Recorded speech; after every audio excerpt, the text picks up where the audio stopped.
ಮನೋವಿಹಾರಿಣಿ.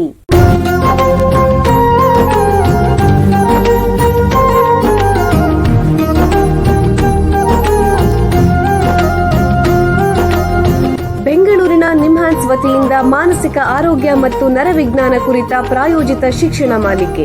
ಸಹಯೋಗ doctor Ramachandra N ಮೂರ್ತಿ, ಮಾನಸಿಕ ಆರೋಗ್ಯ ಮತ್ತು ನರವಿಜ್ಞಾನ ಪ್ರತಿಷ್ಠಾನ, ನಿಮ್ಹಾನ್ಸ್. ಕೇಳಿ ಮಾನಸಿಕ ಆರೋಗ್ಯ ಮತ್ತು ನರವಿಜ್ಞಾನ ಕುರಿತ ಮಾಲಿಕೆ ಮನೋವಿಹಾರಿಣಿ.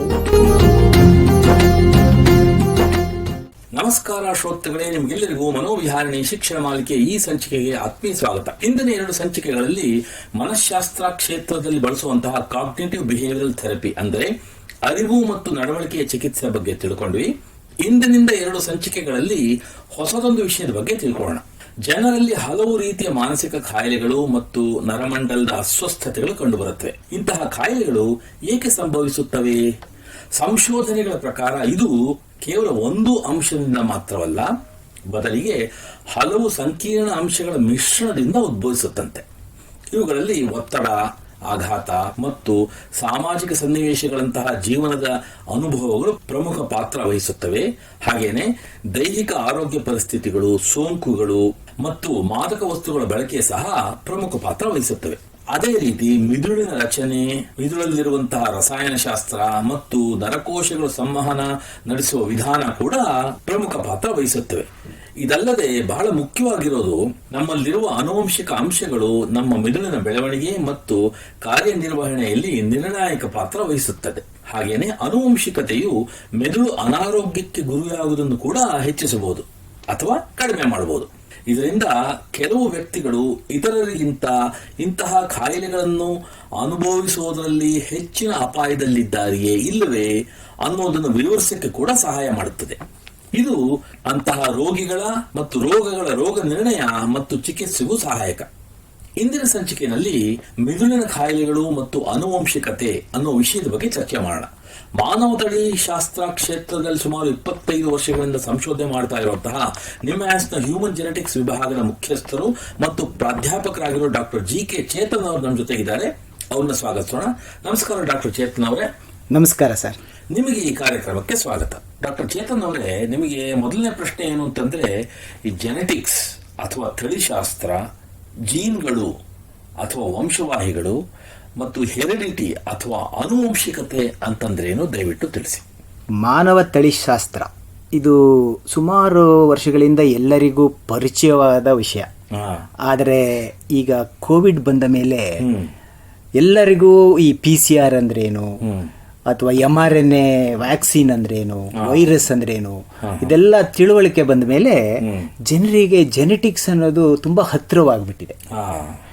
ಸೊ ಮಾನವ ತಳಿಶಾಸ್ತ್ರ ಒಂದು ಸ್ಪೆಷಲೈಸ್ ಸಬ್ಜೆಕ್ಟ್. ಏನು ಅಂದರೆ ಈ ವೈದ್ಯಕೀಯ ಶಾಸ್ತ್ರದಲ್ಲಿ ನಾರ್ಮಲ್ ಹೆಲ್ತ್ ಬಗ್ಗೆ ತಿಳ್ಕೊಳ್ಳೋದಿಕ್ಕೆ ಒಂದು ಸುವ್ಯವಸ್ಥಿತವಾದ ಒಂದು ಶಾಸ್ತ್ರ. ನೀವು ಜೀವಕೋಶದಲ್ಲಿ ವಂಶವಾಹಿಗಳಿರ್ತವೆ, ಅಂದರೆ ಜೀನ್ಸ್ಗಳು, ನಾರ್ಮಲ್ ಫಂಕ್ಷನ್ಗೆ, ಅಬ್ನಾರ್ಮಲ್ ಫಂಕ್ಷನ್ಗೆ. ಸೊ ಈ ವಂಶವಾಹಿಗಳು ಅಂದರೆ ಜೀನ್ಸ್ಗಳು ಸಹಾಯ ಮಾಡ್ತವೆ.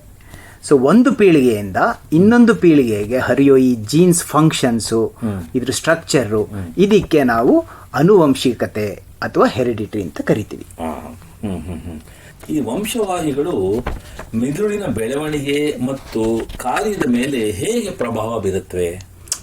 ಇದು ಬ್ರೈನ್ ಡೆವಲಪ್ಮೆಂಟ್ ಅಂತ ಬಂದಾಗ ಈ ಭ್ರೂಣ ಹಂತದಲ್ಲಿ ಅಥವಾ ಈಗ ಬಾಲ್ಯದಲ್ಲಿ ಈ ನರಕೋಶಗಳು ಬೆಳೀತಾ ಇರಬೇಕಾದ್ರೆ ಈ ಜೀನ್ಸ್ಗಳ ಸಹಾಯ ತುಂಬಾ ಮುಖ್ಯ. ನರಕೋಶದ ಸಂಪರ್ಕ ಮಾಡ್ಬೋದು, ಇಲ್ಲ ಸಂಬಂಧ ಬೆಳೆಸೋದಿಕ್ಕೆ, ಏನೋ ನ್ಯೂರಾನ್ ಮೈಗ್ರೇಷನ್ ಅಂತೀವಿ, ಸ್ಥಳಾಂತರಗೊಳ್ಳೋದು, ವಿಕಾಸಗೊಳ್ಳೋದು, ಇದೆಲ್ಲದಕ್ಕೂ ಜೀನ್ಸ್ಗಳ ಒಂದು ರೋಲ್ ವೆರಿ ಇಂಪಾರ್ಟೆಂಟ್. ಈ ಜೀನ್ಸ್ಗಳು ಒಂದು ರಾಸಾಯನಿಕ ಕೆಮಿಕಲ್ಸ್ ಅಂತ ಪ್ರೊಡ್ಯೂಸ್ ಆಗುತ್ತಲ್ಲ ಬ್ರೈನಲ್ಲಿ, ಲೈಕ್ ಡೋಪಮಿನ್ ಅಂತಾರೆ, ಸೆರೋಟೋನಿನ್ ಅಂತಾರೆ, ಗ್ಯಾಬಾ, ಗ್ಲೂಟಮೇಟ್, ಇದರದೆಲ್ಲದರ ನಿಯಂತ್ರಣಗೊಳಿಸೋದಿಕ್ಕೆ ಜೀನ್ಸ್ಗಳ ಪ್ರಮುಖ ಪಾತ್ರ ತುಂಬಾ ಇಂಪಾರ್ಟೆಂಟ್. ಈ ಜೀನ್ಸ್ಗಳು ಯಾವಾಗ ಸ್ವಿಚ್ ಆನ್ ಆಗುತ್ತೆ, ಸ್ವಿಚ್ ಆಫ್ ಆಗುತ್ತೆ, ಅದರ ಮೇಲೆ ನಿಮ್ಮ ಬ್ರೈನ್ ಡೆವಲಪ್ಮೆಂಟ್ ಹೇಗಾಗುತ್ತದೋ ಅದನ್ನ ಡಿಸೈಡ್ ಮಾಡುತ್ತೆ. ಸೊ ಇದು ಮುಖ್ಯವಾದ ಇನ್ನೊಂದು ಕೆಲಸ ಅಂತಂದ್ರೆ ನಮ್ಮ ನಡವಳಿಕೆಗಳು.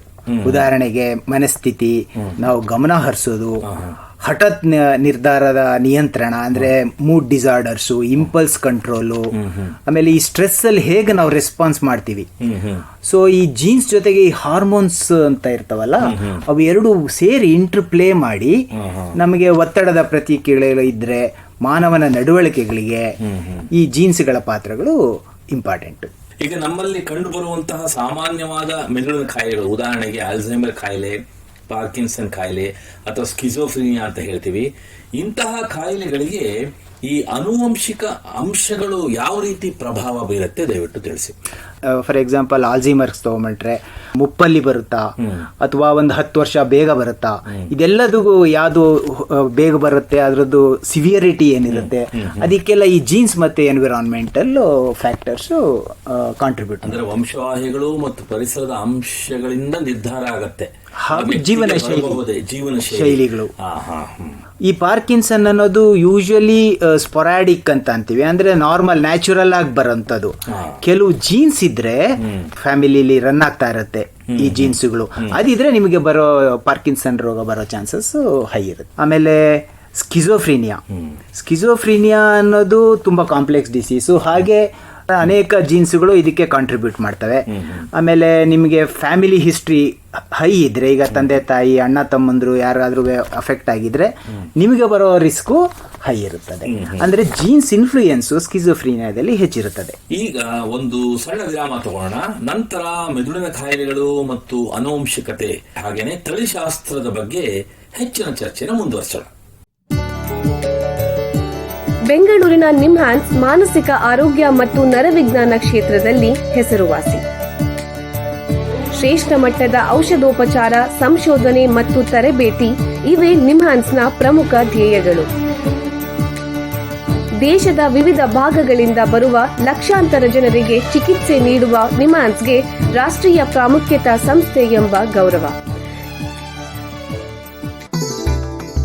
ಚಿಕಿತ್ಸೆ ಮತ್ತು ವೈದ್ಯಕೀಯ ಸೇವೆಗಳ ಜೊತೆಯಲ್ಲಿ ನರರೋಗ ಮತ್ತು ಮನೋವೈದ್ಯಕೀಯ ಪುನರ್ವಸತಿ ಸೇವೆಗಳು, ಸಮುದಾಯ ಮಟ್ಟದ ಆರೋಗ್ಯ ಕಾರ್ಯಕ್ರಮಗಳನ್ನು ನಡೆಸುವುದು ಹಾಗೂ ಜನಜಾಗೃತಿ ಮೂಡಿಸುವ ಕೆಲಸಗಳಲ್ಲಿ ಸಕ್ರಿಯವಾಗಿದೆ ನಿಮ್ಹಾನ್ಸ್. ಈ ನಿಟ್ಟಿನಲ್ಲಿ ಆಕಾಶವಾಣಿಯ ಶ್ರೋತೃಗಳಿಗೆ ನರಮಂಡಲ ಮತ್ತು ಮಾನಸಿಕ ಆರೋಗ್ಯದ ಬಗ್ಗೆ ಉಪಯುಕ್ತ ಮಾಹಿತಿ ನೀಡುವುದೇ ಡಾಕ್ಟರ್ ರಾಮಚಂದ್ರ ಎನ್ ಮೂರ್ತಿ ಮಾನಸಿಕ ಆರೋಗ್ಯ ಮತ್ತು ನರವಿಜ್ಞಾನ ಪ್ರತಿಷ್ಠಾನ ನಿಮ್ಹಾನ್ಸ್ನ ಸಹಯೋಗದೊಂದಿಗೆ ಮೂಡಿಬರುತ್ತಿರುವ ಈ ಮನೋವಿಹಾರಿಣಿ ಶಿಕ್ಷಣ ಮಾಲಿಕೆಯ ಮೂಲ ಉದ್ದೇಶ. ವಿರಾಮದ ನಂತರ ಮನೋವಿಹಾರಣಿಯ ಈ ಸಂಚಿಕೆಗೆ ನಿಮಗೆಲ್ಲರಿಗೂ ಮತ್ತೊಮ್ಮೆ ಸ್ವಾಗತ. ವಿರಾಮಕ್ಕೆ ಮುಂಚೆ ಮೆದುಳಿನ ಕಾಯಿಲೆಗಳು ಮತ್ತು ಆನುವಂಶಿಕತೆ ಹಾಗೇನೆ ತಳಿಶಾಸ್ತ್ರದ ಮಹತ್ವದ ಬಗ್ಗೆ ನಿಮ್ಹಾನ್ಸ್ನ ತಜ್ಞರಾದ ಡಾಕ್ಟರ್ ಚೇತನ್ ಅವ್ರ ಹತ್ರ ಮಾತಾಡ್ತಾ ಇದ್ವಿ. ಈಗ ಈ ಚರ್ಚೆನ ಮುಂದುವರ್ಸೋಣ. ಡಾಕ್ಟ್ರೇ, ನಿಮಗೆ ಮುಂದಿನ ಪ್ರಶ್ನೆ ಏನು ಅಂತಂದ್ರೆ, ಈಗ ಒಂದು ಕುಟುಂಬದಲ್ಲಿ ಪೋಷಕರಿಗೆ, ತಂದೆ ತಾಯಿಗೆ ಮೆದುಳಿನ ಕಾಯಿಲೆ ಇದ್ರೆ ಅದು ಮಕ್ಕಳಿಗೂ ಬರುತ್ತೆಯೇ? ಹಾಗೇನಿಲ್ಲ, ಆದ್ರೆ ಈಗ ಅಪ್ಪ ಅಮ್ಮ ಯಾರಿಗಾದ್ರೂ ಒಬ್ರು ಬಂದಿದ್ರೆ ಮಕ್ಕಳಲ್ಲಿ ರಿಸ್ಕ್ ಇನ್ಕ್ರೀಸ್ ಆಗುತ್ತದೆ. ಸೊ ಆಮೇಲೆ ಇದು ಒಂದೇ ಜೀನಿಂದ ಬರೋದಿಲ್ಲ, ಹಲವು ಜೀನ್ಗಳಿಂದ ಬರುತ್ತೆ. ಅದು ಒಂದೊಂದು ಜೀನ್ದು ಅಡಿಟಿವ್ ಆಕ್ಷನ್ ಅಂತ ಕರಿತೀವಿ. ಸೊ ಇದು ಆಡ್ ಆಗ್ತಾ ಹೋಗುತ್ತದೆ ರಿಸ್ಕ್. ಆಮೇಲೆ ಜೀವನ ಶೈಲಿ, ಪರಿಸರದ ಅಂಶಗಳು ಮುಖ್ಯ ಪಾತ್ರ ವಹಿಸುತ್ತದೆ. ಯಾವುದಾದ್ರೂ ಮೆದುಳಿನ ಕಾಯಿಲೆಯ ಡಯಾಗ್ನೋಸಿಸ್, ರೋಗ ನಿರ್ಣಯ ಮಾಡಕ್ಕೆ ಆನುವಂಶಿಕ ಪರೀಕ್ಷೆಗಳು ಅಥವಾ ಈ ಜೆನೆಟಿಕ್ ಟೆಸ್ಟ್ಗಳಿದೆಯೇ?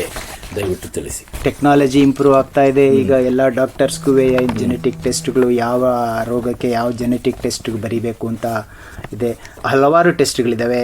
ಸಿಂಗಲ್ ಜೀನ್ ಟೆಸ್ಟ್ ಅಂತ ಮಾಡ್ತೀವಿ. ಇವಾಗ ಇಲ್ಲದೋದ್ರೆ ಜೀನ್ ಪ್ಯಾನಲ್ ಅಂತಾರೆ. ಈಗ ಕ್ಯಾನ್ಸರ್, ಈಗ ಬ್ರೈನ್ ಕ್ಯಾನ್ಸರ್ ಇರ್ಬೋದು ಅಥವಾ ಬ್ರೆಸ್ಟ್ ಕ್ಯಾನ್ಸರ್ ಇರ್ಬೋದು, ಅದಕ್ಕೆ ಜೀನ್ ಪ್ಯಾನಲ್ ಟೆಸ್ಟ್ಗಳಂತ ಬಂದಿದೆ. ಅಂದರೆ ಒಂದು ಹಲವಾರು, ಒಂದು 8-10 ರಿಲೇಟೆಡ್ ಜೀನ್ಸ್ ಅದನ್ನ ಟೆಸ್ಟ್ ಮಾಡೋದು, ಅದಕ್ಕೆ ಜೀನ್ ಪ್ಯಾನಲ್ ಟೆಸ್ಟ್ ಅಂತ ಬಂದಿದೆ. ಇಲ್ಲದೆ ಹೋದರೆ ನಿಮ್ಮ ಹೋಲ್ ಜೀನೋಮ್ ಅಂತಾರೆ, ನಿಮ್ಮ ಸೆಲ್ಲಲ್ಲಿರೋ ಎಲ್ಲ ಜೀನ್ಸ್ನು ಟೆಸ್ಟ್ ಮಾಡೋದು, ಅದಕ್ಕೆ ಹೋಲ್ ಜೀನೋಮ್ ಸೀಕ್ವೆನ್ಸಿಂಗ್ ಅಂತ ಅಂತಾರೆ. ಹೋಲ್ ಎಕ್ಸೋಮ್ ಸೀಕ್ವೆನ್ಸಿಂಗ್ ಅಂತಾರೆ. ಅಂದ್ರೆ ನಿಮ್ಮಲ್ಲಿ ಒಂದು 20,000 ಜೀನ್ ಇದ್ರೆ ಎಲ್ಲದನ್ನು ನೋಡ್ಬಿಡುತ್ತೆ, ನಿಮ್ಗೆ ಯಾವ ರೋಗ ಇದೆ ಅಂತ ಅಂದ್ಬಿಟ್ಟು ಪ್ರಿಡಿಕ್ಷನ್ ಕೊಡುತ್ತೆ. ನಿಮ್ಮ ಪ್ರಕಾರ ಈ ಮೆದುಳಿನ ಕಾಯಿಲೆಗಳ ಚಿಕಿತ್ಸೆ ಅಥವಾ ಕಾಯಿಲೆ ಬರದೇ ಇರೋದಕ್ಕೆ ತಡೆಯಕ್ಕೆ ಈ ತಳಿಶಾಸ್ತ್ರ, ಜೆನೆಟಿಕ್ಸ್ ಅಥವಾ ಜೆನೆಟಿಕ್ ಟೆಸ್ಟಿಂಗ್ ಅಥವಾ ಜೆನೆಟಿಕ್ಸ್ ಚಿಕಿತ್ಸೆ ಸಹಾಯ ಮಾಡಬಹುದೇ? ದಯವಿಟ್ಟು ತಿಳಿಸಿ.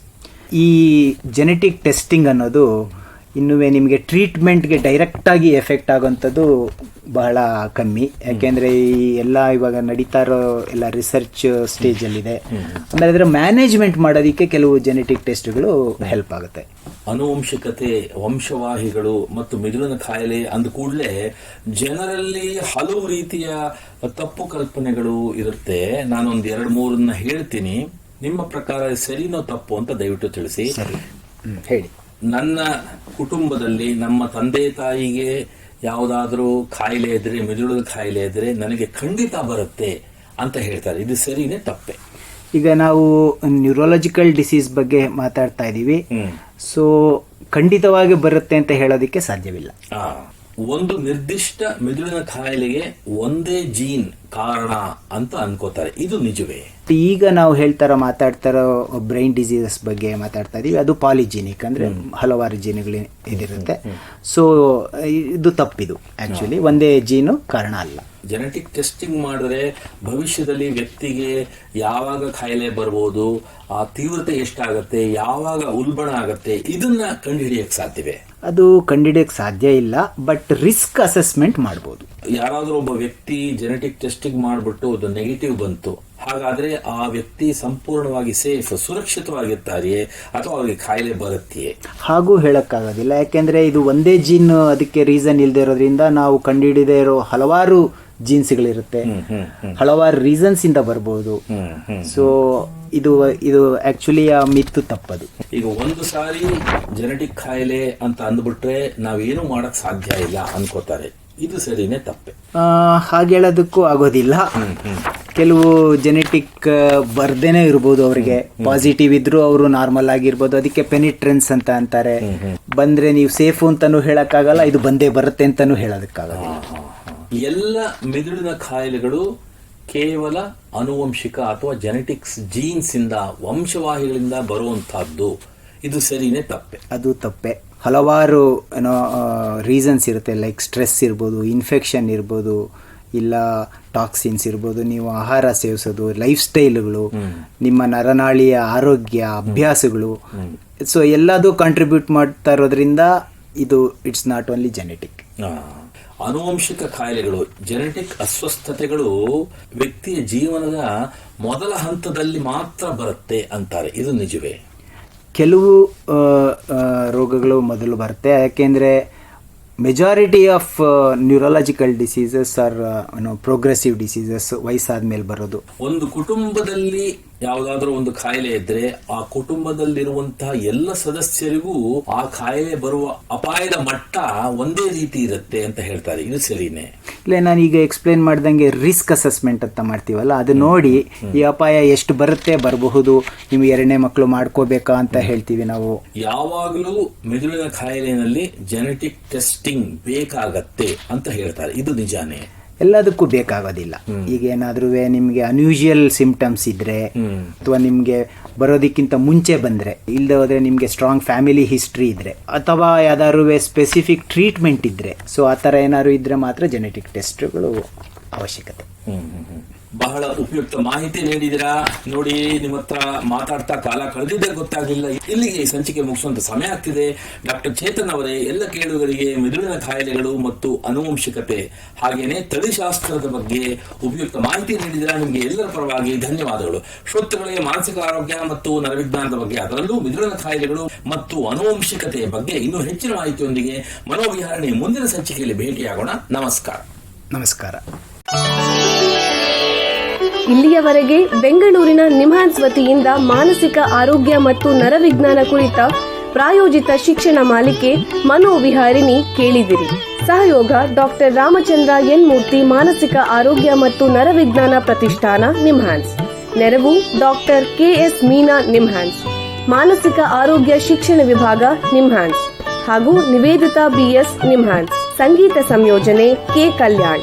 ಪರಿಕಲ್ಪನೆ, ನಿರೂಪಣೆ ಮತ್ತು ನಿರ್ಮಾಣ doctor MM Srinivas Bharat, NIMHANS.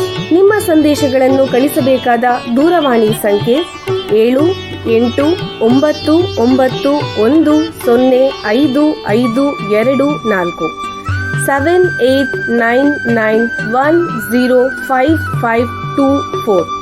WhatsApp ಸಂದೇಶಗಳು ಮಾತ್ರ. ಈ ಕಾರ್ಯಕ್ರಮದ ಮುಂದಿನ ಸಂಚಿಕೆ ಮುಂದಿನ ವಾರ ಇದೇ ಸಮಯಕ್ಕೆ ಮನೋವಿಹಾರಿಣಿ ಮಾಲಿಕೆಯಲ್ಲಿ.